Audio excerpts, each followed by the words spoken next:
మరి దేవుని సన్నిధానములో ప్రార్థనా పూర్వకంగా మనము నిలపడానికి ప్రయత్నిస్తున్నటువంటి తరుణములు ఖచ్చితంగా దేవాతి దేవుడు మనకు కావలసినటువంటి ఆత్మీయమైనటువంటి ఎన్నో సంగతులు మరుగు చేయకుండా మన యొక్క హృదయాలను బలపరచడానికి దేవుడు ఖచ్చితంగా మాట్లాడగలడు. మరి ఆయన సన్నిధానములు మనము ఆయన మీద ఆనుకుని దేవుని యొక్క వాక్కు కొరకు ఎదురు చూడ. గడిచినటువంటి దినాల్లో నేను జ్ఞాపకం చేసినటువంటి సంగతి నేను మరలా కొనసాగించాలి అని ఇష్టపడతా ఉన్నాను. అపోస్తుల కార్యాలు 28వ అధ్యాయము 1వ వచనం. అపోస్తుల కార్యములు 28వ అధ్యాయము 1వ వచనం నుండి కొన్ని వచనాలు మనం చదువుకుందాం.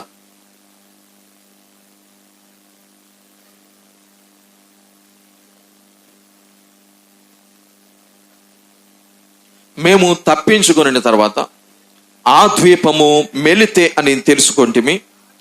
అనాగరికులకు ఆ ద్వీపవాసులకు మాకు చేసిన ఉపచారం ఇంత అంత కాదు. ఎలాగనగా అప్పుడు వర్షము కురిచి చలిగా ఉన్నందున వారు నిప్పు రాజబెట్టి మమ్మును అందరినీ చేర్చుకొనిరి. చాలండి, జాగ్రత్తగా గమనిద్దాం. గడిచినటువంటి దినాల్లో నేను జ్ఞాపకం చేసినటువంటి సంగతి మరొకసారి మీద నేను పెడుతూ ఉన్నా. అపోస్తులైనటువంటి పౌలు గారు అలాగనే అతనితో పాటుగా ఖైదీలుగా బంధించబడినటువంటి ఆ ఖైదీలను అలాగనే సైనికులను శతాధిపతి కలిసి వాడలో ప్రయాణిస్తున్నాడు. నావికుడున్నాడు, అలాగనే నావకు యజమానుడున్నాడు. వీరందరూ కలిసి ఇన్సుమిన్సుగా అక్కడ చెప్పబడుతున్నటువంటి సంఖ్య 276. 276 మంది ఆ వాడలో ప్రయాణమును కొనసాగిస్తున్నారు. ఆ ప్రయాణమును కొనసాగిస్తున్నటువంటి తరుణములో మరి అనేక విపత్తులు సముద్రములో రావడం, అనేక విధాలుగా ప్రమాదముల గుండా వారు నడిపించబడ్డం, వాడంతా కూడా మరి తుఫానులో చిక్కుకోవడం, పెనుగాలి చేత ఎంతో వేదన పడడం. ఇంచుమించుగా 14 దినాలు నిద్ర అంటే ఏమిటో తెలియదు, సుఖం అంటే ఏమిటో తెలియదు. ఇంచుమించుగా 14 దినాలు తిండి తిప్పలు లేకుండా విచారముతో గడిపినటువంటి బ్రతుకులు వారి యొక్క బ్రతుకులు. ఆ వాడ ప్రయాణంలో వారు ఉన్నటువంటి పరిస్థితిలో ఇంకా వారు బ్రతుకుతారో లేదో అనేటువంటి సందిగ్ధంలో వారి యొక్క జీవితాలు ఉండిపోయినటువంటి తరుణంలో దేవుడు మరలా పౌలు గారిని బలపరిచి నేను రోమాకు తీసుకుని వెళతానని వాగ్దానం చేశాడు. వారు యెరూషలేములో నుండి ఎక్కడికి ప్రయాణం అవుతా ఉన్నారండి? రోమాకు ప్రయాణం అవుతా ఉన్నారు. అక్కడ చెప్పబడుతున్నటువంటి మాట రోమా పక్కన ఇటలీ అనేటువంటి ప్రాంతమునకు వారి యొక్క ప్రయాణమును కొనసాగించారు.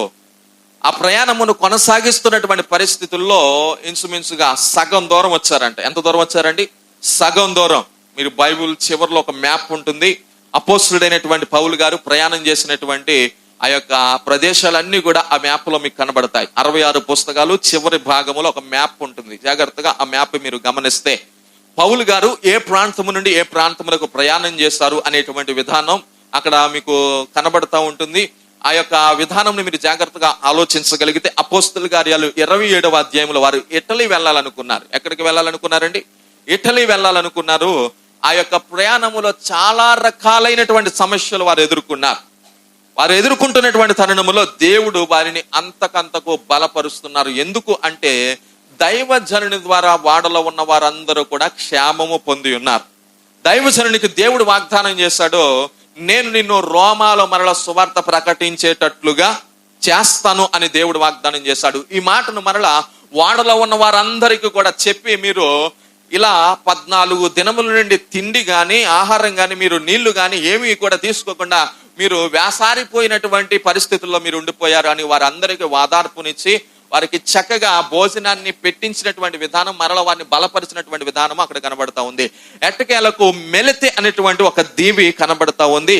ఆ దీవిని వారందరూ కూడా చేరుకోవడానికి ప్రభు ఎంతగానో కృపనిచ్చారు. జాగ్రత్తగా మీరు గమనించాలి. ఆ దీవి పేరు ఏమిటండి? మెలితే అనేటువంటి దీవి. ఇప్పుడు ప్రస్తుతం మాల్టాగా పిలువబడతా ఉంది. ఇది టాప్ 10 అంటే కొంతమంది కొన్ని ప్రాంతాలకు వెళ్ళడానికి ఇష్టపడతా ఉంటారు. కొన్ని ప్రాంతాలు బహు సుందరంగా ఉంటాయి, కొన్ని ప్రాంతాలు బహు విలువ కలిగినటువంటి ప్రాంతాలుగా ఉంటాయి. మరి ఇలా మనం కొన్ని ప్రాంతాలను ఎంచుకుంటున్నటువంటి పరిస్థితుల్లో ఇది ఈ మెలితే అనేటువంటి దీవి టూరిస్టులు చూడడానికి ఒక అద్భుతమైనటువంటి ప్రదేశముగా, ఒక మంచి దీవిగా, ఇప్పటికీ కూడా అభివృద్ధి పదములో ముందు అడుగు వేస్తున్నటువంటి ప్రాంతముగా ఆ దీవిని గురించి మీరు చరిత్రలో చదవగలుగుతారు. అయితే జాగ్రత్త గమనించండి, ఈ యొక్క దీవికి అపోస్తులుడైనటువంటి పౌలు గారు సువార్తను తీసుకొచ్చినటువంటి విధానము ఇక్కడ కనబడతా ఉంది. ఆయన ఎప్పుడు సువార్తను తీసుకొని వచ్చారంటే క్రీస్తు శకము 60వ సంవత్సరం. ఎన్నో సంవత్సరం అండి? క్రీస్తు శకం 60వ సంవత్సరం మెలితే అనేటువంటి దీవికి ఆయన సువార్తను తీసుకొని వచ్చారు. అయితే తోమా గారు భారతదేశానికి 52వ సంవత్సరంలో సువార్తను తీసుకొని వచ్చారు. ఎన్నో సంవత్సరం అండి? 52. అంటే వారికంటే ముందుగానే భారతదేశానికి సువార్త తీసుకొని రాబడింది. అపోస్తులైనటువంటి పౌలు గారు వారి యొక్క సువార్తను ప్రకటిస్తున్నటువంటి దినాల్లో అనుకోకుండా, జాగ్రత్త గమనించాలి, అనుకోకుండా, ఇప్పుడు నేను చెప్పాను కదా టాప్ 10 ప్లేసెస్ లో ఇదొకటి. అంటే దాన్ని చూడడానికి చాలా డబ్బు ఖర్చు పెట్టి వాడకుండా కానీ అలాగనే ఫ్లైట్ వీటిని ఎంచుకొని చాలా డబ్బు ఖర్చు పెట్టి ఆ ప్రాంతాన్ని చూడడానికి. ఇప్పుడు తరచుగా మన అందరికీ తెలిసింది ఏమిటి అంటే బాగా ఫేమస్ అయిన బీచ్ ఒకటి ఉంది. ఏం బీచ్ అంటే అది? గోవా. చెప్పండి, ఏంటి? గోవా బీచ్. చాలా డబ్బులు ఖర్చు పెట్టి ఆ గోవా బీచ్ కి వెళ్ళినటువంటి బిడ్డలు చాలా మంది ఉన్నారు. ఇక్కడ మెలితే అనేటువంటి దీవి ఉంది. ఈ దీవిని కూడా సందర్శించడానికి చాలా మంది ఇప్పటికీ కూడా ప్రయాణం చేస్తా ఉన్నారు. అయితే వీరందరికీ కూడా ఒక ప్లానింగ్ ఉంటుంది. వారం రోజులో లేకపోతే 10 రోజులు అక్కడికి వెళ్ళి అక్కడ మేము కొంతకాలం వాటన్నిటిని కూడా చూసి సేద తీర్చుకొని మరలా తిరిగి వద్దాం అని కొంత డబ్బును వారు సమకూర్చుకొని ప్రయాణిస్తారు. కానీ పౌలు గారు ఆ ప్రాంతానికి వెళ్ళినటువంటి విధానం ఏమిటి అంటే అనుకోకుండా. ఎలాగంటే చెప్పండి, అనుకోకుండా జరిగినటువంటి ప్రమాదమును బట్టి ఎలా ప్రాణములను రక్షించుకోవాలో తెలియలేనటువంటి పరిస్థితుల్లో, దిక్కు తోచని పరిస్థితుల్లో దేవుడు ఆ ప్రాంతమునకు వారిని నడిపించాడు. అయితే ఆ ప్రాంత వాసులు ఎలాంటి వారు అని రాయబడిందండి? అనాగరికులంట. ఎవరు చెప్పండి? అంటే నాగరికత తెలియలేనటువంటి వ్యక్తులు. అయినప్పటికీ వీరికి చాలా మంచి స్వభావం ఉన్నదంట. 276 మంది తెలియలేనటువంటి వ్యక్తులు ఆ ప్రాంతంలోనికి వచ్చిన తర్వాత, అది చలికాలం కనుక వారికి చలి పుట్టినందున వీరేం చేస్తున్నారు, వారిని చేర్చుకొని వారి కొరకు మంటను కూడా సిద్ధపరిచారు. మీరు జాగ్రత్తగా గమనించాలి. వారిని చేర్చుకున్నారంట, వారిని ఆహ్వానించారంట, వారిని పిల్లలుగా స్వీకరించారంట, వారిని చేర్చుకొని వారికి ఆతిథ్యం ఇచ్చేటువంటి పరిస్థితి, హక్కున చేర్చుకునేటువంటి పరిస్థితి ఇక్కడ కనబడతా ఉంది. కానీ వీరెవరు అంటే అనాగరికులు అనేటువంటి విధానమును అక్కడ మనము చూస్తూ ఉన్నాం. ఇంకా వీరిని గురించి మనకు అర్థం కావాలి అంటే 2-3 వచనాలు మనం చదవగలగాలి. మరొకసారి చదువుదాం. అనాగరికులకు ఆ ద్వీపవాసులు మాకు చేసిన ఉపచారం ఇంత అంత కాదు. ఎలాగనగా అప్పుడు వర్షము కురియుచు చలిగా ఉన్నందున వారు నిప్పు రాజబెట్టి మమ్మును అందరినీ చేర్చుకొనిరి. అప్పుడు పౌలు మోపెడి పొల్లలేరి నిప్పుల మీద వేయగా ఒక సర్పము కాకకు బయటకు వచ్చి అతని చేయి పట్టెను. ఆ ద్వీపవాసులు ఆ జంతువు అతని చేతిని వ్రేలాడుట చూచినప్పుడు నిశ్చయముగా ఈ మనుష్యుడు నరహంతకుడు, ఇతడు సముద్రము నుండి తప్పించుకొనినను నాయమతరిని బ్రతకనీయదని తమలో తాము చెప్పుకొనిరి. జాగ్రత్త గమనించాలి. 1, వారేమో అనాగరికులు అని రాయబడింది. 2, ధర్మదేవత అంటే న్యాయవంతుడైనటువంటి దేవుని మీద ఆధారపడి లేకపోతే దేవుని మీద నమ్మకం ఉంచినటువంటి పరిస్థితి ఇక్కడ కనబడతా ఉంది. మీరు జాగ్రత్తగా గమనించాలి. ఎందుకు పౌలు గారు తన యొక్క చివరి అధ్యాయములో అంటే 28వ అధ్యాయము అపోస్తుల కార్యాలకు చివరి అధ్యాయం. చెప్పండి, అపోస్తుల కార్యాలు మొత్తం కలిసి ఎన్ని అధ్యాయాలండి? 28 అధ్యాయాలు. పౌలు గారు 3 మిషనరీ ప్రయాణాలు చేశారు. ఈ 3 మిషనరీ ప్రయాణాల్లో కూడా అద్భుతమైనటువంటి సంఘటనలు మనకు కనబడతా ఉంటాయి. వారు చేసినటువంటి అద్భుతాలు కావచ్చు, వారు ప్రకటించినటువంటి ప్రకటనలు కావచ్చు, అనేక మంది ప్రజలను రక్షించినటువంటి విధానం కావచ్చు, అది వర్ణనాతీతము. ఎందుకు అంటే దేవుడు అతన్ని బలపరిచినటువంటి విధానము, దేవుడు అతన్ని నడిపించినటువంటి విధానము ఆయన చాలాసార్లు చెప్పుకొచ్చారు. ఇది నా సొంత జ్ఞానము చేత గాని, నా విద్య చేత గాని, నా తెలివి చేత గాని నేను ప్రకటించడం లేదు. నాకు ఏదైతే దేవుడు దర్శనమందు చూపించాడో దానిని నేను ఏదైతే నా కళ్ళతో చూసానో, ఏదైతే నేను చేతులతో తాకానో, ఏదైతే నేను విన్నానో దానినే ప్రకటిస్తున్నాను అని చాలా సార్లు చెప్పినటువంటి విధానాలు ఈ 3 మిషనరీ ప్రయాణాల్లో కూడా కనబడతా ఉంటాయి. అయితే చివరిగా తన యొక్క తుది శ్వాస ఇంకా కొన్ని దినాల్లో వదిలేస్తాను అని అనుకున్న తరుణములో దేవుడు అతనికి వాగ్దానం చేస్తున్నాడు, నీవు రోమాలో నా సువార్తను ప్రకటిస్తా. ఇప్పుడు ఖైదీగా చిక్కబడ్డాడండి, ఖైదీగా బందీ అయిపోయాడు. బందీ అయిపోయిన తర్వాత వాడ ఎక్కారంట, తీర్పు కొరకు వెళుతున్నారంట. ఈ తీర్పు కొరకు వెళుతున్నటువంటి పరిస్థితుల్లో భయంకరమైనటువంటి తుఫాన్, ప్రజలందరికీ ఆశలు పోయాయి. 276 మందికి ఏం పోయిందంట? ఆశ పోయింది. ఇంకా మేము బ్రతుకుతామనేటువంటి విధానం పోయింది. కానీ సేవకుని యొక్క నమ్మకం ఏమిటో తెలుసా? నా దేవుడు మృతులను సహితము సజీవులుగా నిలవబెట్టగలడు. దేవునికి మహిమ కలుగును గాక. ఏ హాని కలగనివ్వడు. నా దేవుడు ఏం చేయగలడండి? ఎలాంటి ప్రమాదం వచ్చినా ఆ ప్రమాదము నుండి తప్పించుటకు సమర్థుడు. ఇలాంటి మాట ఎంతమంది చెప్పగలుగుతామండి? షడ్రకు, మేషకు, అబేద్నెగో, మీరు ఈ దేవతను పూజించాలి అని చెప్పినప్పుడు మేము ఎంత మాత్రమో పూజించమని చెప్పారు. దానియేలు గ్రంథంలో ఈ మాటలు మీరు చదువుతా. అయితే వారు అంటున్న మాట ఏమిటో తెలుసా? మా దేవుడు జీవము కలిగినటువంటి దేవుడు, మా దేవుడు మమ్మల్ని రక్షించుటకు సమర్థుడు. అందరూ కలిసి చెప్పగలరా? మన దేవుడు మనలను రక్షించుటకు సమర్థుడు. అయితే వారు ఇంకొక మాట అంటారు, ఏమిటో తెలుసా? ఒకవేళ మా దేవుడు మమ్మల్ని రక్షింపకపోయినను మేము ఈ దేవతకు నమస్కారము చెయ్యము అనేటువంటి విధానం వారు చెప్పగలిగారు. కనుకనే అగ్నిగుండములోనికి వెళ్ళిన తర్వాత ఒక వెంట్రుకైనను వారి యొక్క తల నుండి రాలిపోలేదు. ఎందుకు అంటే దేవుని ఎడల విశ్వాసం ఉంచాలి. ఎట్లాంటి విశ్వాసము అంటే దేవుని మీద ఆనుకోవాలి. ఎవరి మీద ఆనుకోవాలి చెప్పండి? దేవుని మీద ఆనుకోవాలి. ఇదందరూ ప్రమాదములో ఉన్నప్పుడు పౌలు గారి యొక్క విశ్వాసం ఏమిటో తెలుసా?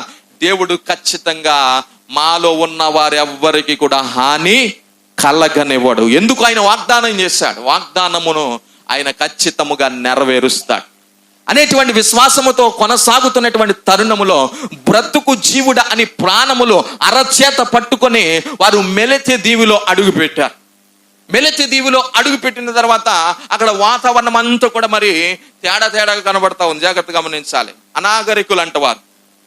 అయినప్పటికీ వారికి ఉండే మంచి స్వభావం ఏమిటి అంటే, ఎవరైనా చుట్టము చూపుకొచ్చారనుకోండి, లేకపోతే తెలియలేనటువంటి వ్యక్తులు వచ్చారనుకోండి, వారిని చేర్చుకునేటువంటి పద్ధతి ఉందంట. వారిని చేర్చుకున్నారంట. అయితే వారిలో ఉన్న రెండవ లక్షణం ఏమిటి అంటే, జాగ్రత్తగా మీరు గమనించాలి. రెండవ లక్షణం ఏమిటి అంటే, వారు న్యాయవంతుడైనటువంటి దేవుణ్ణి నమ్ముతారు. ఎవరు నమ్ముతారు చెప్పండి? దేవుడు ఎలాంటి వాడంట? న్యాయవంతుడు. దేవుడు ఏం చేస్తాడంట? న్యాయాన్ని చేస్తాడు. దేవుడు న్యాయాన్ని జరిగిస్తాడు. వీరికి ధర్మశాస్త్రం లేదండి. ధర్మశాస్త్రం ఎవరికి ఇవ్వబడింది? యూదులకు ఇవ్వబడింది. ధర్మశాస్త్రం ఎవరికి ఇవ్వబడింది? ఇశ్రాయేలుకి ఇవ్వబడింది. ధర్మశాస్త్రం ఎవరికి ఇవ్వబడింది? అబ్రహాము ద్వారా ఎవరైతే మరి పిల్లలు అని పిలువబడుతున్నారో వారందరికీ ఇవ్వబడింది. కానీ అన్యజనులకి ఏం లేదు చెప్పండి? ధర్మశాస్త్రం లేదు. ఇప్పుడు రాజ్యాంగం, భారతదేశానికి ఒక రాజ్యాంగం ఉంది. మన దేశాన్ని విడిచిపెట్టి వేరొక దేశానికి వెళితే ఈ రాజ్యాంగం అక్కడ వర్తిస్తుందా? వర్తించదు. మరొకసారి నేను చెప్తున్నాను, జాగ్రత్తగా గమనించాలి. ఇప్పుడు ఏదైనా ఒక వ్యక్తి దొంగతనం చేశాడు అనుకో, ఆ వ్యక్తిని ఏ విధంగా శిక్షిస్తారు? రాజ్యాంగంలో కొన్ని సెక్షన్స్ ఉంటాయి. ఆ సెక్షన్ ప్రకారంగా ఖచ్చితంగా శిక్ష వేయాలి. కానీ మన దేశాన్ని విడిచిపెట్టి వేరొక దేశానికి వెళితే అక్కడ వేరొక రాజ్యాంగం ఉంటుంది. జాగ్రత్తగా గమనించాలి. ఆ రాజ్యాంగం ప్రకారంగా అక్కడ శిక్షలు అమలు అవుతాయి. అయితే దేవుడు ఒక రాజ్యాంగాన్ని ఇస్తున్నాడు, దేవుడు ఒక నిబంధన ఇస్తున్నాడు. అదే పాత నిబంధన, అదే ధర్మశాస్త్ర గ్రంథం. ఇది యూదులకు మాత్రమే, లేకపోతే ఇశ్రాయేలుకు మాత్రమే, అన్యజనులకు కాదు. కానీ పౌలు గారు ఆ ప్రాంతములో అడుగు పెట్టిన తర్వాత ఎప్పుడైతే పాము ఎవరిని కరిచింది చెప్పండి? పౌలు గారి యొక్క చేతిని పట్టుకొని కరవడం ప్రారంభించిందో, ఈ వ్యక్తి తుఫాను తప్పించుకున్న న్యాయ దేవత, ధర్మ దేవత ఈ వ్యక్తిని బ్రతకనివ్వదు అనేటువంటి ఆలోచనతో ఎదురు చూపులు చూస్తున్నారంట.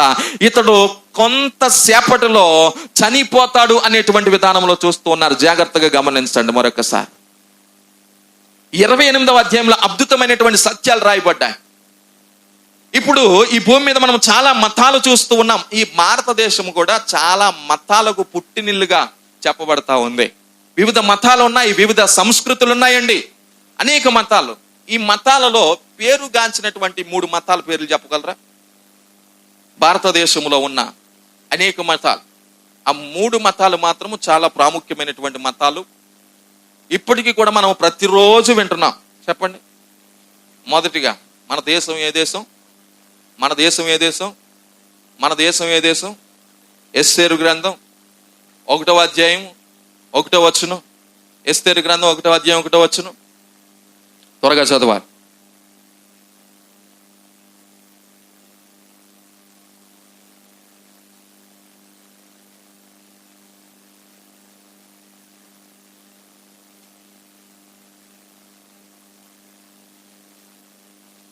మొత్తం వచ్చినవంతా చదవండి. వచ్చినవంతా చదవాలి.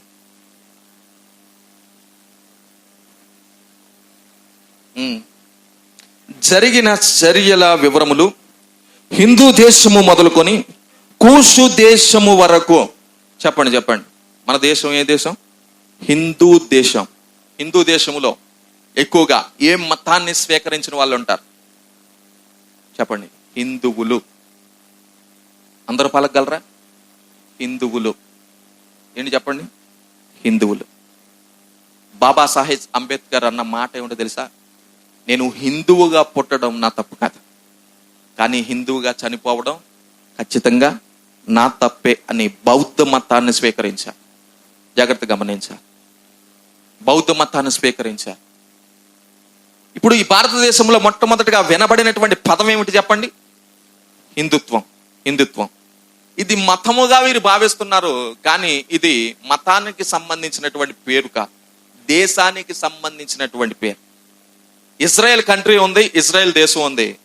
ఇజ్రాయెల్ దేశంలో రోమియులు ఉంటారు, ఇజ్రాయెల్ దేశంలో యూదులు ఉంటారు. యూదులు ఆచరించేటువంటి మతం ఏమిటి? యోధా మతం. యూదులు ఆచరించే మతం ఏమిటి చెప్పండి? యోధా మతం. హిందూ దేశంలో అనేక మంది ఉన్నారు, అనేక జాతులకు సంబంధించిన వారు ఉన్నారు, కానీ వారు ఆచరించే మతం ఏమిటి? హిందూ మతం కాదు. ఏమిటో తెలుసా? సనాతన ధర్మం. ఎంతమందికి అర్థమవుతుంది? సనాతన ధర్మం. అది మతం కాదు, సనాతన ధర్మం. సనాతన ధర్మం అనేది మతం, హిందూ అనేది దేశం పేరు. సరే, హిందూ మతం అనుకుందాం. వారు అర్థం చేసుకునేటువంటి విధానంలో మొదటిది హిందూ మతం, రెండవదిగా క్రిస్టియానిటీ. ఇది ప్రపంచమంతా కూడా తెలియచేయబడుతున్నటువంటి, అందరి యొక్క భాష వాడుకలో చెప్పబడుతున్నది మతమే, కానీ మన వాడుకలో చెప్పబడుతున్నది ఇది మోక్షానికి నడిపించేటువంటి మార్గం. రెండవది క్రిస్టియానిటీ. మూడవది ఇస్లామిక్, ఖురాన్. ముస్లిమ్స్ ఇప్పటికీ కూడా ఆచరిస్తున్నటువంటి పవిత్ర గ్రంథం ఖురాన్. ఈ మూడు మతాలు కూడా విపరీతంగా ఇప్పుడు ఎక్కువగా పబ్లిసిటీ అవుతా ఉన్నాయి. ఎక్కువ మంది దీనిలో మరి నిలిచి వారి యొక్క దేవుల్ని, దేవతలను ఆరాధించేటువంటి విధానం కనబడతా ఉంది. మీరు జాగ్రత్తగా గమనించండి. ఈ మూడు మతాలు, లేకపోతే జైన, సిక్కు, బౌద్ధ, వీళ్ళందరూ నమ్మేటువంటి ఒక సత్యం ఏమిటో తెలుసా? దేవుడు అనేవాడు న్యాయాన్ని జరిగిస్తాడు. ఎంతమందికి అర్థమవుతుంది? దేవుడు అనేవాడు ఏం చేస్తాడు చెప్పండి? న్యాయాన్ని జరిగిస్తాడు. ఒక్కొక్కసారి ఒక్కొక్క కుటుంబాన్ని చూసినప్పుడు, లేకపోతే మన జీవితంలోనే వ్యాధుల గుండా మనం నడిపించబడుతున్నప్పుడు దేవుడు ఎంత అన్యాయస్తుడో అనేటువంటి మాట మన నోటంటే ఒక్కొక్కసారి జాలువారుతూ ఉంటుంది. ఒక్కొక్కసారి మనమే దేవుని నిందించేటువంటి పరిస్థితుల్లో దేవుడు ఎంత అన్యాయస్తుడో అంటాం. కానీ అన్ని గ్రంథాలు, అన్ని మతాలు నమ్మేటువంటి సత్యం ఏమిటో తెలుసా? దేవుడు ఎలాంటి వాడు చెప్పండి? న్యాయవంతుడు. ద్వితీయోపదేశకాండం బైబిల్ నుండి ఒక మాట తీసుకుందాం, అలాగనే భగవద్గీత నుండి ఒక మాట తీసుకుందాం, అలాగనే ఖురాన్ నుండి ఒక మాట తీసుకుందాం. ముందుగా ద్వితీయోపదేశకాండం 32వ అధ్యాయము 4వ వచనం. ద్వితీయోపదేశకాండము 32వ అధ్యాయము 4వ వచనం. ఆయన ఆశ్రయ దుర్గముగా ఉన్నాడు, ఆయన కార్యము సంపూర్ణము, ఆయన చర్యలన్నీ న్యాయములు అన్నాడు. జాగ్రత్త గమనించాలి. దేవుడు చేసే చర్య అంటే పని, దేవుడు చేసే ప్రతి పని కూడా, ప్రతి చర్య కూడా ఎలాంటిది చెప్పండి? న్యాయమైనది. మరొకసారి చెప్తున్నాను, దేవుని పక్షమై నేను మాట్లాడుతున్నాను. దేవుడు ఎప్పుడు కూడా నీ జీవితంలో అన్యాయము చెయ్యడు. వాడ పగిలిపోయింది కానీ ఎవరి జీవితంలో అన్యాయం జరగలేదు చెప్పండి? పౌలు గారి యొక్క జీవితంలో అన్యాయం జరగలేదు. ఖైదీగా బంధించబడ్డాడు కానీ పౌలు గారి జీవితంలో ఏం జరగలేదు? అన్యాయం జరగలేదు. ఈ రోజు నీ కుటుంబం అంతా సమస్యలు కూడా నడిపించబడిన దేవుడు నీకు ఎంత మాత్రము కూడా అన్యాయము చెయ్యడు. జాగ్రత్త గమనించాలి. ఎందుకు అంటే దేవుడు న్యాయవంతుడు అని బైబిల్ చెప్తా ఉంది. దేవుడు న్యాయవంతుడై ఉన్నాడని బైబిల్ చెప్తా ఉంది. ఆయన వెధవరాండ్రుకు న్యాయం చేస్తాడంట. తల్లిదండ్రులు లేని పిల్లలకు న్యాయం చేస్తాడంట. ఎవరైతే ఈ లోకములో మరి హేళనకు గురవుతున్నారో వారందరికీ న్యాయం చేస్తాడంట. ఉద్యోగం లేక ఎవరైతే ఉద్యోగం వరకు ట్రై చేస్తున్నారో వారికి న్యాయం చేస్తాడంట. ఎవరైతే అన్యుల చేతిలో మోసగించబడ్డారో వారందరికీ దేవుడు ఏం చేస్తాడు చెప్పండి? న్యాయం చేస్తాడు. ఎందుకు అంటే ఆయనకు న్యాయవంతుడు అనేటువంటి పేరు పెట్టబడింది.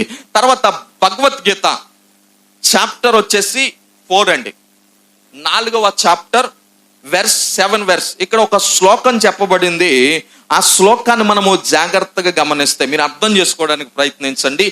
యదా యదాహి ధర్మస్య గ్లానిర్భవతి భారత. అర్థమైంది ఎవరికైనా? అర్థం చెప్తాను, జాగ్రత్తగా గమనించాలి. యథా యదాహి ధర్మస్య గ్లానిర్భవతి భారత అభ్యతనమ ధర్మస్య తధర్మం సృజంయాహం. దీనికి అర్థం చెప్తా ఉన్నాను, జాగ్రత్తగా అర్థం చేసుకోండి. ఎప్పుడైతే ధర్మము క్షీణించునో అధర్మము ప్రబలునో ఓ అర్జున, ఆ సమయములో నన్ను నేను భూలోకములో సృజించుకుంటాను అని కృష్ణుడు చెప్తున్న మాట. ఇది జాగ్రత్తగా మీరు అర్థం చేసుకోవాలి. కృష్ణుడు ఏం చెప్తున్నాడు? ఎప్పుడైతే భూమి మీద అధర్మము చోటు చేసుకుంటుందో మామా అర్జున, అప్పుడు నేను మరలా ఈ భూమి మీద వేరొక అవతారాన్ని ఎత్తుతాను అని ఇక్కడ హైందవులు దేవుడిగా భావిస్తున్నటువంటి కృష్ణుడు చెప్తున్న మాట. అంటే వారు కూడా దేవుడు అనేవాడు ఏం చేయాలి చెప్పండి? న్యాయాన్ని జరిగిస్తాడు. అందుకని ఇప్పటికీ కూడా హైందవ గ్రంథాల్లో ఇప్పటికీ చెప్పబడుతున్న మాట ఏమిటో తెలుసా? దుష్ట శిక్షణ శిష్ట రక్షణ. అంటే దుష్టుని ఏం చేయాలి? శిక్షించాలి. ఎవరైతే మంచివారు ఉంటారో, ఎవరైతే నీతిమంతులు ఉంటారో, ఎవరైతే మరి యథార్థవంతులు ఉంటారో వారు అందరినీ కూడా ఏం చేయాలి చెప్పండి? రక్షించాలి అనేటువంటి నినాదం వారికి ఉంది. తర్వాత ఖురాన్లో మరి సూర 16:90 అంటే 16వ సూర 16:90లో నిశ్చయముగా అల్లాహు న్యాయాన్ని మంచితనాన్ని బంధువులకు సహాయపడడాన్ని ఆదేశిస్తున్నాడు అనేటువంటి విధానం, దాని యొక్క భావాన్ని నేను చెప్తా ఉన్నాను, జాగ్రత్తగా అర్థం చేసుకోండి. మరి సూర 16:90లో రాయబడుతున్న మాట ఏమిటో తెలుసా? నిశ్చయముగా అల్లాహు న్యాయాన్ని మంచితనాన్ని బంధువులకు సహాయపడాలి. ఎవరికి సహాయపడాలి చెప్పండి? బంధువులకు, స్నేహితులకు, వారందరికీ సహాయపడడాన్ని ఎవరు అనుమతిస్తారంట? అల్లాహు. సాయిబాబా అన్నారు కదా, సబ్కా మాలిక్ ఏక్ హై, అందరికి ఒక్కడే దేవుడు. ఆ దేవుడే న్యాయవంతుడైన దేవుడు. నేనంటున్నాను, ఆ దేవుడే మనము ఆరాధిస్తున్న నజరేయుడైన యేసు క్రీస్తు. చప్పట్లు కొట్టి దేవుని నామాన్ని మహింపరచాలి. ప్రపంచమంతా నమ్ముతుంది. ఈ సృష్టి నడిపించబడడానికి ఒక ప్రధానమైనటువంటి కారణం ఉంది. ఈ సృష్టి అంతా కూడా మనుగడలో ఉండడానికి ఒక ప్రధానమైన కారణం ఉన్నది. ఆ కారణాన్ని బట్టి ఆలోచిస్తే ఈ సృష్టిని నడిపించే ఒక శక్తి ఉన్నది. ఆ శక్తి ఎవరో అర్థం కాక అందరూ ఏం చేస్తున్నారు? మతం పేరుతో కొట్టుకు చేస్తున్నారు. మతం పేరుతో మా మతం గొప్ప అంటే మా మతం గొప్ప అని కొంతమంది, మా కులం గొప్ప అంటే మా కులం గొప్ప అని కొంతమంది. ఈ రోజు నేను అంటున్నాను, ఏదో ఒక శక్తి నడిపించబడతా ఉంది. ఆ శక్తి చేత ఈ సృష్టి అంతా నడిపించబడతా ఉంది. ఒకానొక సమయంలో రివీల్ అవ్వబోతా ఉంది. అదంతా కూడా అందరూ చూడబోతున్నారండి. ఒకానొక సమయంలో ఆయన ఎవరు? సృష్టికర్త అయినటువంటి దేవుడు, కుమారుడైనటువంటి దేవుడు, పరిశుద్ధాత్మ దేవుడు. ఆయన ఎవరు అనేటువంటి విధానము యేసు ప్రభువారు తీర్పు తీర్చే సమయంలో అందరూ ప్రతి నేత్రము కూడా చూడబోతూ ఉంది. దేవునికి మహిమ కలుగును గాక. ఇక్కడ ఈ మెలితే వాసులు కూడా దేవుడు ఏం జరిగిస్తాడు చెప్పండి? న్యాయాన్ని జరిగిస్తారు. ఇంతటి ప్రమాదమును తప్పించుకున్న న్యాయ దేవత, ధర్మ దేవత వీరిని ఏం చేయలేదంట? విడిచిపెట్టలేదు. ఇన్నో బలి తీసుకుంటుంది అనేటువంటి ఆలోచనతో ఎదురు చూపులు అక్కడ కనబడతా ఉన్నాయి. అయితే బైబిల్లో రాయబడినటువంటి మాట ఏమిటంటే, మీరు జాగ్రత్తగా గమనిస్తే రోమీలకు రాసినటువంటి పత్రికలో కూడా ఒక చక్కటి మాట రాయబడింది. చూడండి, రోమీలకు రాసినటువంటి పత్రిక 2వ అధ్యాయం 11వ వచనం. ద్రాక్షరసం సిద్ధపరచా, నేను ముగించేస్తాను. దేవునికి పక్షపాతము లేదు, ధర్మశాస్త్రము లేక పాపము చేసిన వారందరూ ధర్మశాస్త్రము లేకయే నశించెదరు. ధర్మశాస్త్రము కలిగిన వారు, పాపము చేసిన వారందరూ ధర్మశాస్త్రానుసారముగా తీర్పు నందుదురు. ధర్మశాస్త్రము వినువారు దేవుని దృష్టికి నీతిమంతులు కారు గాని ధర్మశాస్త్రమును అనుసరించి ప్రవర్తించు వారే నీతిమంతులుగా ఎంచబడుదురు. ధర్మశాస్త్రము లేని అన్యజనులు స్వాభావికముగా ధర్మశాస్త్ర సంబంధమైన క్రియలను చేసిన ఎడల వారు ధర్మశాస్త్రము లేని వారైనను తమకు తామే ధర్మశాస్త్రమైనట్టున్నారు. జాగ్రత్తగా గమనించాలి చదవబడినటువంటి లేఖన భాగం. ఇక్కడ అంటున్నాడు దేవుడు పక్షపాతి కాదు. దేవుడు ఏం కాదంట. చాలా మంది ఒక ప్రశ్న అడుగుతా ఉంటారు, ఏమిటో తెలుసా? మరి ధర్మశాస్త్రం ఉంది కదా, ధర్మశాస్త్రం మానవుడు చేసేటువంటి తప్పులను ఎత్తి చూపిస్తూ ఉంటుంది. మానవుడు ఈ పాపం చేశాడో, ఈ పాపమునకు తగిన శిక్ష ఇది అని ధర్మశాస్త్రం చెప్తుంది. మరి ధర్మశాస్త్రము లేకముందు ప్రజలు ఉన్నారు, వారికి ఎలా మరి న్యాయం జరుగుద్ది అంటే ఇక్కడ రాయబడుతున్నటువంటి మాట, వారికి దేవుడు మనస్సాక్షి ఇచ్చాడు. ఏమిచ్చాడు చెప్పండి? మనస్సాక్షి ఇచ్చాడంట, తలంపించాడంట. ఈరోజు ఏ వ్యక్తి అయినా దేవుని యొక్క లేఖనంతో పోల్చుకోకుండానే ఒక్కొక్కసారి మనం చేసే పని తప్పు అని మన మనస్సాక్షి మనల్ని గద్దిస్తుందా గద్దించదా? ఎంతమందికి అర్థమవుతుందండి? ఏదైనా ఒక తప్పు చేస్తాం, దొంగతనం చేస్తాం, వ్యభిచారం చేస్తాం, లేకపోతే చేయకూడని పనులు చేస్తూ అబద్ధాలు ఆడుతూ నలుగురిని మోసగించాం. దేవుని యొక్క మాట మన చెవికి గుర్తుకు రాకముందే మనస్సాక్షి ఏమని గద్దిస్తుంది? నువ్వు చేసింది తప్పు, నువ్వు చేసింది సరైన పని కాదు. ఇక్కడ ఏమంటున్నాడు? దేవుడు పక్షపాతి కాదంట. ధర్మశాస్త్రము లేని అన్యజనులు ఉన్నారు. ఎలా దీన్ని మనం అర్థం చేసుకోవచ్చు? ఇప్పుడు సువార్త అంతటను అందరూ మారు మనసు పొందవలని ప్రకటించబడింది, అందరికీ తెలియజేయబడింది యేసు ప్రభు వారిని గురించి. కానీ యేసు ప్రభు వారిని గురించి వినలేని ప్రజలు కూడా కొన్ని దీవుల్లో ఉండిపోయారు, అనాగరికులుగా ఉండిపోయారు. ఏజెన్సీ ప్రాంతాల్లో యేసు ప్రభు వారు అంటే ఎవరికి తెలియదండి. జాగ్రత్త, మీరు గమనించాలి. ఇప్పుడు టెక్నాలజీ పెరిగిన తర్వాత, ఇప్పుడు సోషల్ మీడియా అభివృద్ధి పొందిన తర్వాత నలుమూలలా వ్యాపించింది అనుకోండి, కానీ ఎప్పటికీ కూడా యేసు ప్రభు వారి యొక్క పేరు తెలియలేని అన్యజనులు అనేక మంది ఉండిపోయారు.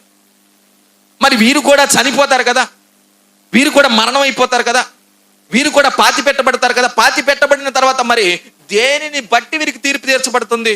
ఆలోచించారు ఎప్పుడైనా? మరి దేన్ని బట్టి వీరు న్యాయ విమర్శల్లోకి తీసుకొని రాబడతారు అంటే ఇక్కడ చెప్పబడతా ఉంది, దేవుడంట పక్షపాతి కాదంట. ధర్మశాస్త్రము లేక పాపము చేసిన వారందరూ, ధర్మశాస్త్రము లేక పాపం చేస్తే, మరొకసారి చెప్తున్నాను, ధర్మశాస్త్రము లేక పాపము చేస్తే, ధర్మశాస్త్రము లేకయే వారు ఏం చేస్తారంట? నశిస్తారు. ధర్మశాస్త్రము కలిగిన వారై పాపం చేసిన వారందరూ ధర్మశాస్త్రానుసారముగా వారికి ఏముంటుంది చెప్పండి? తీర్పు ఉంటుంది అన్నాడు. ధర్మశాస్త్రము వినివారు దేవుని దృష్టికి నీతిమంతులు కారు గాని ధర్మశాస్త్రమును అనుసరించి ప్రవర్తించువారే నీతిమంతులుగా ఎంచబడతారు. వినేవారందరూ నీతిమంతులు కాదు, చదివేవారందరూ నీతిమంతులు కాదు, కానీ విని దాని ప్రకారంగా చెయ్యువాడే ఎవరంట? నీతిమంతులు. ఈరోజు చాలా మంది వాక్యాన్ని వింటున్నామండి, అమ్మలక్కలు అందరూ ఉన్నారు ఇక్కడే. మైక్ ఇచ్చేస్తాను, మీరు మాట్లాడితే వినాలి. ఈరోజు దేవుని యొక్క మాట మనం అర్థం చేసుకోగలిగితే, మేము నీతిమంతులు, మేము గొప్పవారం, మేము యథార్థ పరులు అని చాలా మంది చెప్పుకుంటున్నారు. కానీ దేవుని యొక్క వాక్యం ఏమంటుందో తెలుసా? ధర్మశాస్త్రం వినేవారందరూ నీతిమంతులు కాదంట, ధర్మశాస్త్రం చదివేవారందరూ నీతిమంతులు కాదంట. ధర్మశాస్త్రము విని విని విని దాని ప్రకారముగా చేయువాడు, ప్రవర్తించువాడే. వాక్యం విని విడిచిపెడితే ప్రయోజనం ఉందా? వాక్యం విని చాలా మంది, ఒక భక్తుడు చెప్పిన మాట నాకు గుర్తుకొస్తా ఉంది, జాగ్రత్తగా గమనించాలి. దేవుడు 2 చెవులు ఎందుకు ఇచ్చాడు తెలుసా? ఒకటి వినడానికంట, 2 విడిచిపెట్టడానికంట. దేవునికి మహిమ కలుగును గాక. మరి 2 చేతులు ఎందుకు ఇచ్చాడు మనందరికీ తెలిసే. కానీ దేవుడు 2 చెవులు ఎందుకు ఇచ్చాడంట? మరి ఈ బుర్రలేనటువంటి బిడ్డలకు, ఇప్పటికీ కూడా ఇదే ధోరణిలో ఆలోచిస్తున్నటువంటి బిడ్డలకు మరి దేవుడు 2 కళ్ళు ఎందుకు ఇచ్చాడు? ఒక కన్ను పోతే ఒక కన్ను వాడుకోవడానిక? దేవుడు 2 చెవులు. చెవుల యొక్క పని ఏమిటి? వినే పని, విడిచిపెట్టే పని కాదు, వినే పని. దేవుడిచ్చినటువంటి ఆధిక్యత, వినుట వలన విశ్వాసము కలుగును అనేటువంటి మాట రాయబడేది.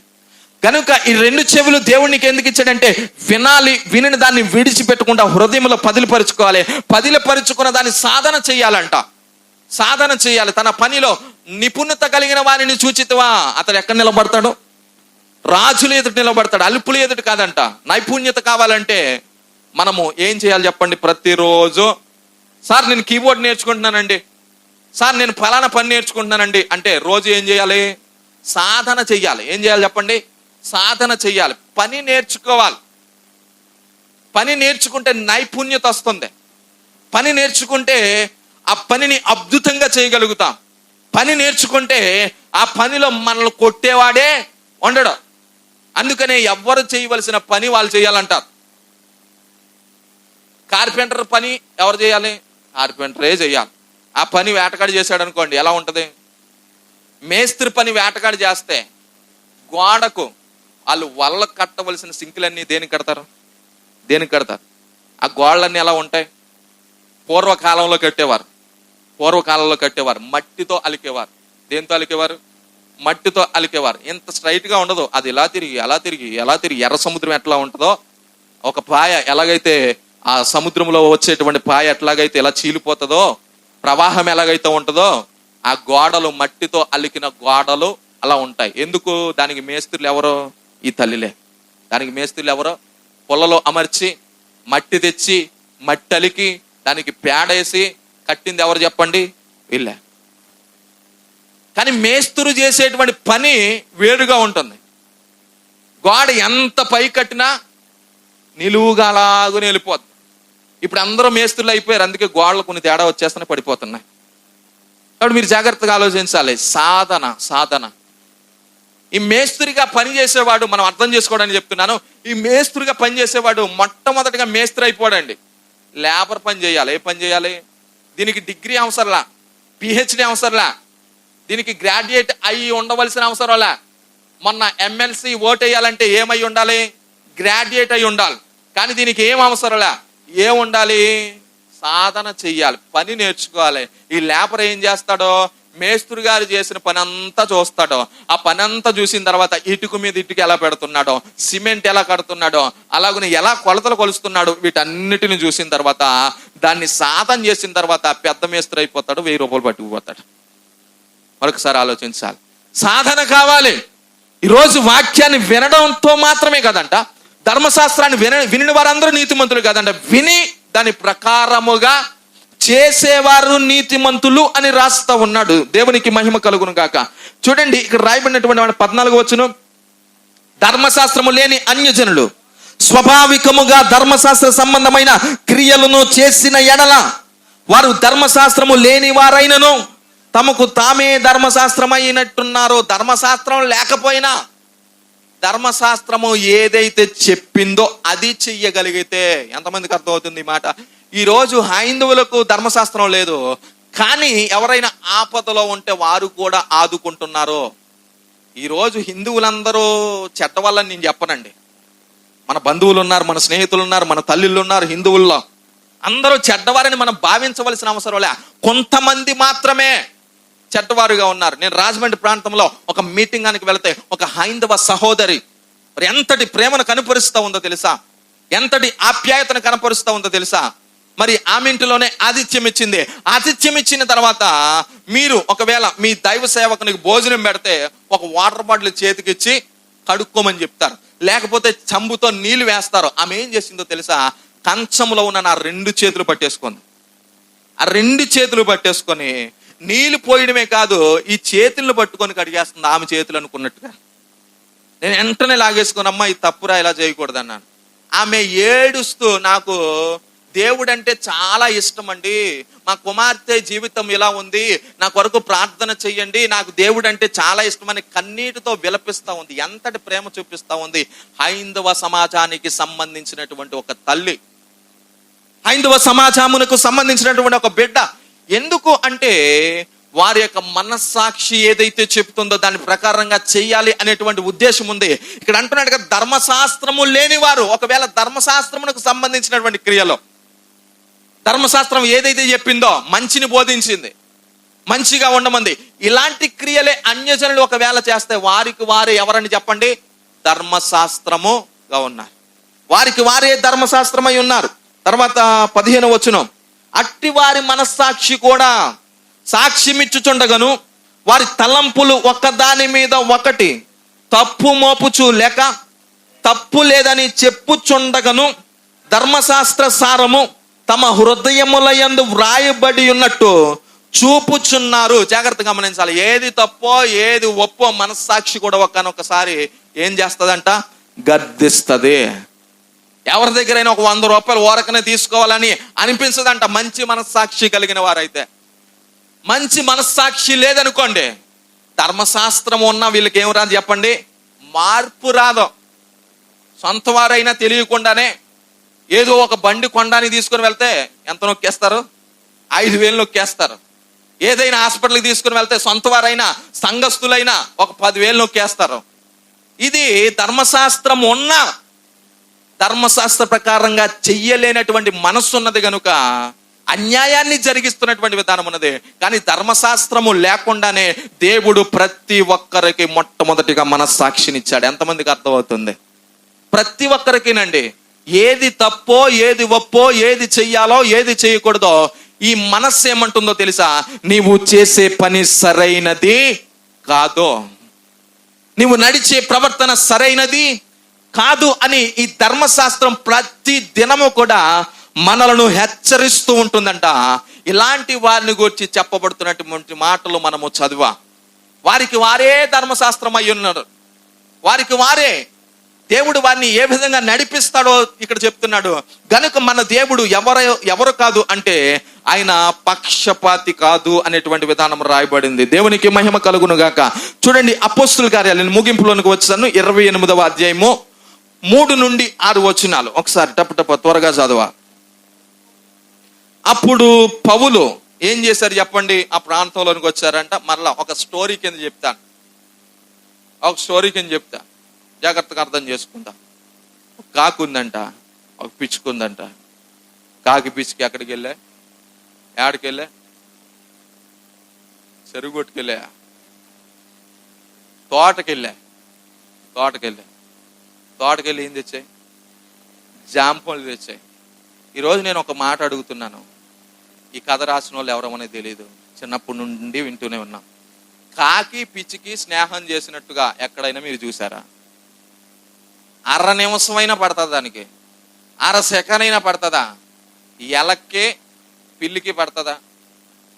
సింహానికి మనిషికి పడుతుందా? మరి కాకి పిచ్చికి పడుతుందా? సరే, కాకి పిచ్చికి 2 స్నేహం చేసి ఎక్కడికి వెళ్ళా? తోటకెళ్ళి ఏం తెచ్చాయి? జాంపూలు తెచ్చి ఒకదానికి ఏం దొరికిందంట? మనం ఈ స్టోరీలో పిచ్చికిని మంచిది చెయ్యాలి అని అనుకుంటున్నాం. ఎవరిని మంచిది చేయాలి? ఈ కథ రాసిన వాళ్ళు కూడా పిచ్చికిని ఏం చేయాలనుకున్నారు? మంచిదాన్ని చెయ్యాలి. మంచిదాన్ని చెయ్యాలంటే పిచ్చికి ఏం దొరకాలి? పండుకాయే దొరకాలి. జాగ్రత్తగా గమనించాలి. సరే, ఈ 2 కాయలు తెచ్చుకొని ఎక్కడ పెట్టుకున్నారు? నూతి మీద, అరుగు మీద పెట్టుకున్నారు, లేకపోతే చెరువు గొట్టు మీద. ఒక్కొక్కరు ఒక్కొక్క విధానంలో విన్నారు. పెట్టుకున్న తర్వాత ఏం కడుక్కున్నారు? అసలు బ్రష్ అవి ఎలా చేస్తాయండి? అది చెప్పినప్పుడు విన్నాం, నమ్మాం, సత్యం అనుకున్నాం. అసలు బ్రష్ ఎలా చేస్తాయి? దానికి పొల్లు ఎక్కడ ఉన్నాయండి? మరలా ఎవరైనా వెంటనే పిల్లలు ముఖం కడిగేసుకొని వెళ్ళిపోయారు అనుకో, కాకి ముఖం కడక్కరా. ఈ రాంచీల గురించి పాట పాడమంటే గోదావరి గొట్టు మీద ఉన్నామంటాడు. అసలు గోదావరి గొట్టు మీద దానికి పని ఏంటని చెప్పండి మీరు? ఊర్లో పెళ్లికి కుక్కలు అడావడా? అసలు కుక్కలకి అడావడి ఎందుకు చేస్తాయి చెప్పండి? అక్కడ తినడానికి అడావడి చేస్తాయి అవి. ఆ కుక్కలు ఏమంటాయి తెలుసా? అసలు మేము ఊర్లో పెళ్లికి ఎప్పుడు వచ్చామురా బాబు, ఎప్పుడు అక్కడ అడావడి చేసాము అని కుక్కలు. అయితే కొంతమంది అలా రాసేశారు. ఎక్కడో భోజనాల దగ్గర అడవడి చేస్తారు. కానీ ఈ ఊర్లో పెళ్లికి అడవడి అంటే దీన్ని మనం ఎలా అర్థం చేసుకుంటాం? అడవడి అంటే ఎక్కడి నుండి ఉండాలి? మంచి బట్టలు వేసుకొని ఆ స్టేజ్ దగ్గర నుండి, భోజనాల దగ్గర మాత్రమే కాదు అడవడి. ఇలా కొన్ని మాటలు చెప్పబడిపోయాయి. చింత తెచ్చిన ఏం చావలేదు, పులుపు చావలేదు. ఇలా కొన్ని సామెతలు. ముసలోళ్ళకి ఏం పండుగ? దసరా పండుగ. ఇప్పుడు ఈ ముసలోడు అంటాడు, అసలు మేము ఎప్పుడు దసరా పండుగ చేసుకున్నాం అబ్బాయి? దానికి ఏం సమాధానం చెప్తాం? ఆది కాలము నుండి, పూర్వము నుండి దాన్నే నమ్మాం. దాని అందే నమ్మకం ఉంచాం. ఇప్పుడు వేరొక వ్యక్తి వచ్చి కథను మార్చిన మనమో నమ్మం. తాబేలు ఉందంట, కుందేలు ఉందంట, రెండు ప్రయాణం చేశాయంట, పరుగు పందాలు పెట్టుకున్నాయంట. ఎవరు గెలిచారు? ఇక్కడ ఎవరిని మంచి వాళ్ళని చేయాలి మనం? ఏదోలాగా తాబేలుని గెలిపించేయాలి. మనం గెలిపించాలంటే ఎవరిని పడుకోబెట్టాలి? కుందేలుని పడుకోబెట్టాలి. అదేమంటా తెలుసా? నేను అసలు ఎప్పుడు పడుకున్నానంటారు. కదంటే అంత బాగా వింటాము. కాబట్టి జాగ్రత్తగా గమనించాలి. ఇక్కడ పౌలు గారు ఆ ప్రాంతానికి వచ్చిన తర్వాత 276 మంది కూడా అలా కూర్చున్నారంట, కట్టెలేసారంట, అగ్గి కాలుస్తున్నారంట, మంచిగా మంట తగులుతా ఉందంట. ఇక్కడ పౌలు గారు కొన్ని కట్టెలు పట్టుకొని ఆ కట్టెలు తీసుకొని వెళ్ళి మరలా మంటలో వేస్తున్నటువంటి తరుణంలో చేతిని ఏం పట్టుకుంది? పాము పట్టుకుందంట. పాము కరిచింది. విష సర్పము. ఏం సర్పం అది? విష సర్పం. ఈ వాడబలిజీలకున్న దౌర్భాగ్య పరిస్థితి ఏమిటో తెలుసా? మనకే వాడబలిజీలకున్న వానపాము చూసిన ఆమెడ దూరం పారిపోతాం మనం. వానపాము చూసిన ఆ పాము చంపేంత వరకు నిద్ర పట్టదు మనకు. కానీ వేరొక తెగకు సంబంధించిన వారికి పాము అంటే అంత భయం ఉండదు. అది ఏం పాము ముందు తెలుసుకుంటాడు. అది ఏం పాము గుర్తెరిగిన తర్వాత ఇదే వదిలేండి, అలా పోతుంది, ఆడుకుంటుంది. అది మనం ఏం చేస్తాం? చిన్న 4 పాము వచ్చినా దాన్ని ఏం చేయాలా? చంపేసే వరకు నిద్ర పట్టదు. ఇది మనకు దేవుడిచ్చిన మహాకృప. దేవునికి మహిమ కలుగునుగా. కాబట్టి జాగ్రత్తగా. విష సర్పం ఎవరి చేతిని పట్టుకుంది? ఇప్పుడు ఈ ప్రజలు నమ్ముతున్నారు ఏమిటో తెలుసా? దేవుడు న్యాయవంతుడు, ధర్మదేవత ఖచ్చితంగా ఈ వ్యక్తిని బ్రతకనివ్వదు. అపాయం నుండి తప్పించుకున్నాడంట, తుఫాన్ నుండి తప్పించుకున్నాడంట, వాడ బద్దలైపోయిందంట. ఈదుకుంటూ వారు అద్దరికి వచ్చారంట. అద్దరికి వచ్చిన తర్వాత సేద తీర్చుకుంటున్నటువంటి పరిస్థితుల్లో యోనా ఆ వాడలో చిక్కబడిన తర్వాత తుఫాన్ ఎందుకు వచ్చింది చెప్పండి? యోనా చేసిన అవిధేయత. తుఫాన్ ఎందుకు వస్తుంది? ఎవరైనా అవిధేయత చేస్తే తుఫాన్ వస్తుంది.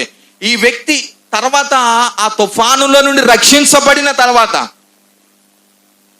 మరలా బ్రతికాడు అని అనుకున్నాడు. కానీ ధర్మదేవత ఈ వ్యక్తిని ఏం చేయనివ్వలేదంట. ఒకసారి మనం ఆలోచన చేద్దాం. ఒక వ్యక్తికి 14 ఏళ్ళు జైలు శిక్ష అనుభవించాడు. ఎన్ని సంవత్సరాలు చెప్పండి? 14 ఏళ్ళు. ఈ 14 ఏళ్ళు అయిపోయిన తర్వాత రిలీజ్ అయ్యాడు. రిలీజ్ అయిపోయిన తర్వాత ఈ వ్యక్తి అందరి దృష్టిలో కూడా చాలా నీచుడు, పాపి, చాలా భయంకరమైనటువంటి వ్యతిరేకమైనటువంటి కార్యాలు చేశాడు. అనుకోకుండా ఆ జైలు నుండి రిలీజ్ అయ్యి ఇలా బయట అడుగు పెట్టాడో లేదో లారీ గుద్దేసి చంపేసింది. ఎంతమందికి అర్థమవుతుంది? ఎన్ని సంవత్సరాలు జైలు శిక్ష? 14 సంవత్సరాలు జైలు శిక్ష. ఇలా అడుగు బయట పెట్టాడో లేదో కానీ ఏం గుద్దేసి చంపేసింది. ఇప్పుడు అనుకుంటారు, ఖచ్చితంగా ఏ వ్యక్తి అయినా అనుకుంటాడో, ఈ వ్యక్తి ఖచ్చితముగా పాపాత్ముడే, జైల్లో నుండి బ్రతుకు జీవుడా అని బయటకు వచ్చిన ఈ ధర్మదేవత లేకపోతే న్యాయం ఏం చేయనివ్వలేదంట? బ్రతకనివ్వలేదు అని ఆలోచన వచ్చేస్తుంది. ఇక్కడ వీరికి వచ్చిన ఆలోచన ఏమిటంటే ఈయన కొంచెం సేపట్లో చనిపోతాడంట, కొంతసేపట్లో ఈయన మరలా చనిపోతాడు అనేటువంటి విధానం. చూడండి 4వ వచనం ఒకసారి చదవండి. ఆ ద్వీపవాసులు ఆ జంతువు అతన్ని చేతిని వ్రేలాడుట చూచినప్పుడు నిశ్చయముగా ఈ మనుష్యుడు నరహంతకుడు, ఇతడు సముద్రము నుండి తప్పించుకొని న్యాయం అతన్ని బ్రతకనీయలేదని తమలో తాము చెప్పుకొనిరి. అతడైతే ఆ విష జంతువును అగ్నిలో జోడించి వేసి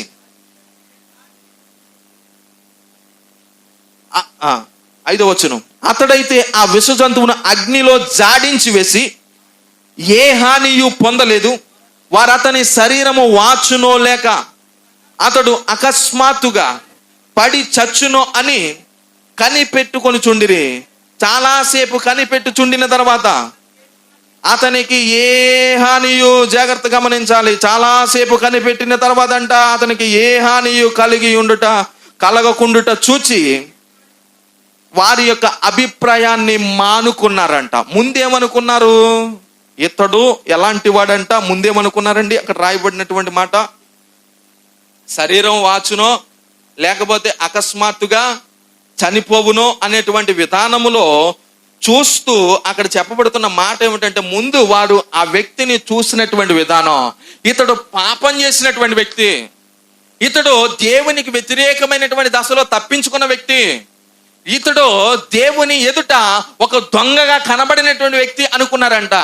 ఎప్పుడైతే ఈ పాము అతనికి హాని చెయ్యలేదో, మార్కు సువార్తలో చెప్పబడింది కదా 16వ అధ్యాయము 15 నుండి 19 వచనాలు మీరు చదివితే, మీరు సర్వలోకమునకు వెళ్ళి సర్వ సృష్టికి సువార్తను ప్రకటించండి, తండ్రి యొక్క కుమారుని యొక్క పరిశుద్ధాత్మ నామముల వారికి బాప్తిస్మాలు ఇవ్వండి.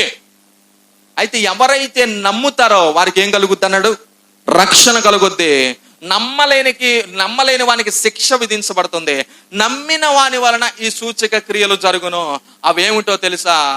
వారి ద్వారా దయ్యములు నేను వెళ్ళగొట్టబోతూ ఉన్నాను. దేవునికి మహిమ కలుగును గాక. వారి ద్వారా అద్భుతములు చేయబోతున్నాను.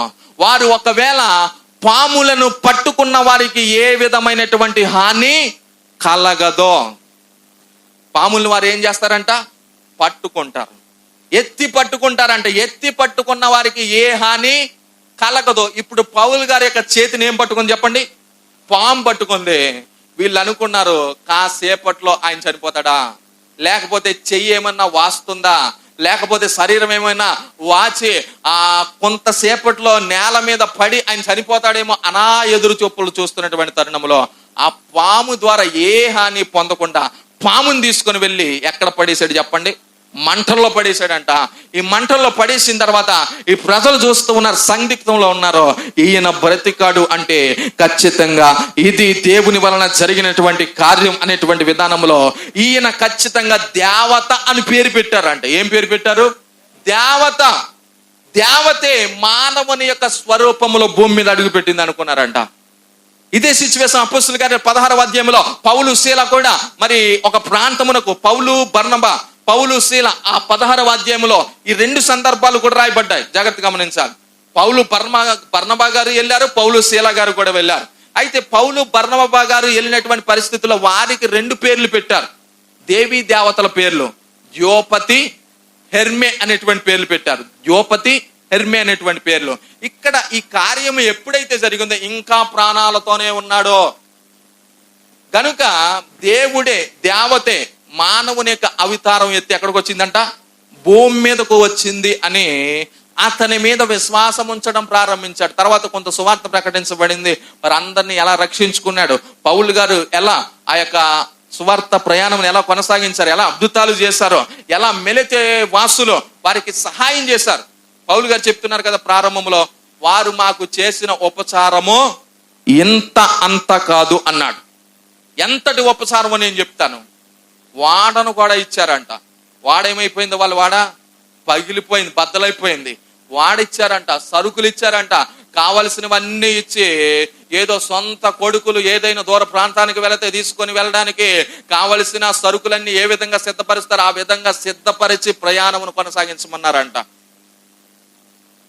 ఈ యొక్క సందర్భాన్ని అంతటిని వచ్చే దినాలు నేను వివరిస్తాను. జాగ్రత్తగా గమనించాలి. ఆ వాసులందరినీ ఎలా రక్షించుకున్నారో, మరి దేవుడు ఆ వ్యక్తిని ఎలా బలపరిచాడో ఆ 28వ అధ్యాయం చాలా అద్భుతమైనటువంటి అధ్యాయం. 10 వచనాల వరకు కూడా మీరు చదివితే పౌలు గారి యొక్క విధానం అక్కడ మనకు కనబడుతుంది. దేవుడు ఈ మాటలు మన అందరి వెనుకల్లో దీవించి